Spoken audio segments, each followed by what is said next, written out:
Hello and welcome to Colors of Chaos. I'm Magellad and today we'll be exploring the third episode of RWBY Fairy Tales, The Shallow Sea. As we get started, I want to say I was really excited about this one coming out. The faunus-based fairy tales were both two of my favorites in the book, so combining the two stories, The Shallow Sea and The Judgement of Faunus, together was both an interesting move and enjoyable one. The narrative was made to fit them together, unlike how the book was at all, with both being their own separate stories with similar topics being covered. Both are essentially social commentaries that can be applied to real life. Now, getting into the stories, I'm going to start with the Shallow Sea portion of the fairy tale. I will say I was extremely excited to see how they did this story in particular, as it's my favorite. Then a little disappointed when they opted to make it barely a third of the video length. Within the Fairy Tales of Remnant book, the God of Animals spoke to the people who arrived at the Shallow Sea to get them to go there. They took the time to dock at each kingdom to pick up every person who longed for that change, those who weren't comfortable in their own skin, or weren't welcome among their kind. Originally, the land looked barren, so they wanted to turn back, but the God of Animals reassured them. Soon they arrived at a place that looked like paradise. It wasn't a place that they could be at unless they were willing to work for it either. And he showed them the change talked about, leaping in himself to shift his disguise from human to a more faunus appearance. Some jumped fast, others who witnessed this and took it as a miracle followed suit afterwards, and a few more after them turned too, though slower. This was a land for them, though it wasn't too different from their original homes. Its biggest draw is that they were in control of their fates here, free from influence.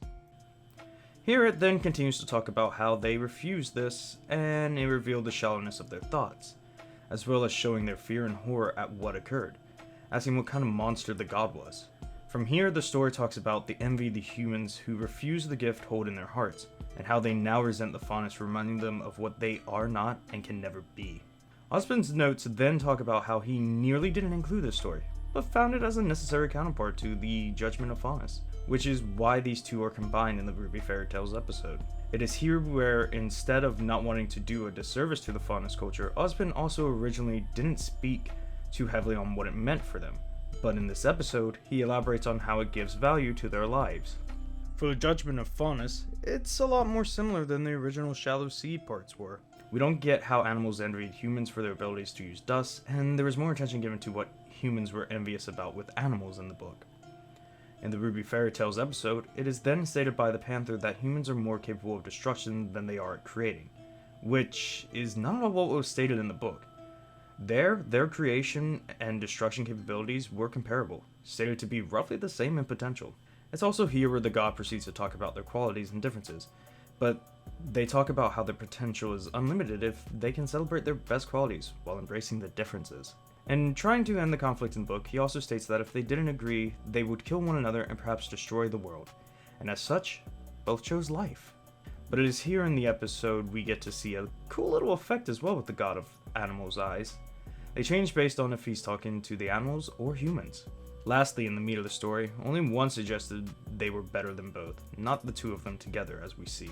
Going back into Osmond's notes for this story, he states that depending on if a human or faunus tells the story, the way the god is portrayed changes. There is also mention of other faunus fairy tales too, and how they are more open-ended like this one. One of the most uncommon attributes to these stories is a happily ever after, as they tended to be a bit more bittersweet. The final note given in the book is that these stories are reflective of how the faunus view their story, how it's still being written, and how they've yet to discover their true purpose. He then goes on to say that it's a comforting notion to view ourselves as the hero of our own stories, yet to make our greatest achievements. Who knows? These stories might very well someday inspire someone to achieve their greatest achievements, with what they take from it. Hope you all enjoyed this episode of RWBY Fairy Tales Explored. If you did, please follow our journeys throughout Remnant by dropping a like, follow, hitting that bell, and subscribing to see our content in the future. Until next time.